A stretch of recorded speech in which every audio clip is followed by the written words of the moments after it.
Continue with our discussion on the ecosystem under the wealth management industry. We've already seen who are the major market players and what are some of the terminologies that are used here.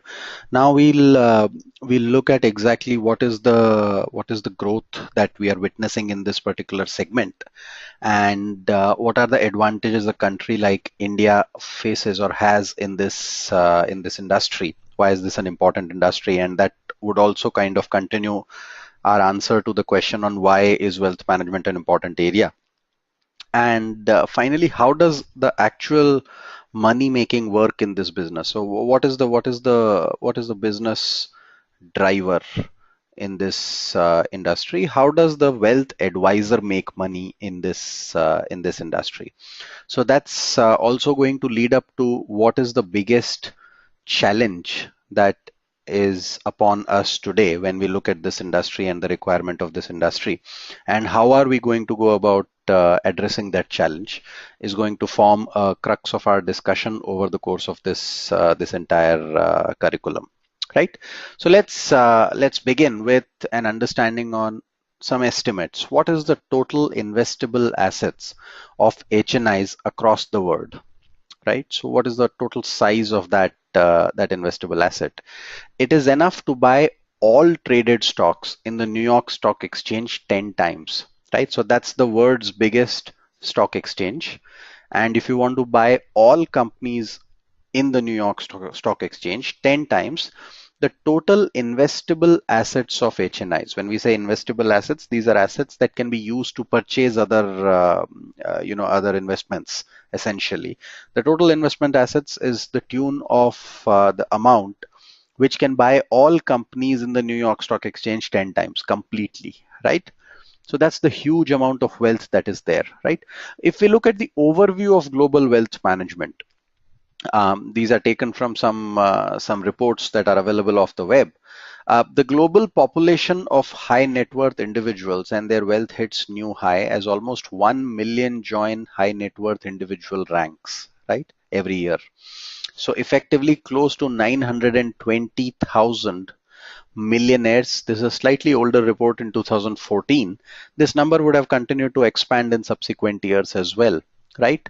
Look at the growth rates. Look at the growth rates essentially in terms of Europe. This number has kind of grown. So there are two ways to look at it. One is the actual population, and the second is the wealth amount. So how much is the population of high net worth individuals growing by, and what is the wealth of high net worth individuals growing by? So there are two ways to look at it. If you look at Europe, for example, the population of high net worth individuals grew at 4%, wealth at 4.7, right? You look at North America, population grew at 8%, wealth also at about 8.1%. Latin America, there was a decline in this number. But if you look at Asia, that's the bright spot. The population grew up by about 8.5%. The wealth actually grew up by 11%. So Asia Pacific is essentially what is one of the key areas that you're looking at. You have globally a scenario where you have in the world roughly about 2520 millionaires every day, new millionaires every day, right? That's 920,000 divided by 365. So if I take 920,000 and divide this by 365, that's the number.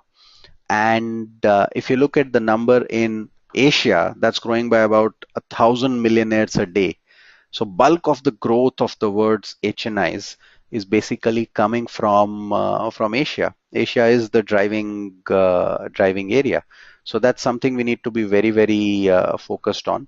That bulk of the growth that the world is being witnessing in high net worth individual population comes from countries like China, India, and other Asian nations, right? Let's look at the crux of these countries now, right? So when we look at this overview of global wealth managers, what is the number of new high net worth individuals in 2014? And the top four markets are US, Japan, Germany, and China. And 60% of the global population, 60% of the global HNI population comes from these four countries: US, Japan, Germany, and China. So they are good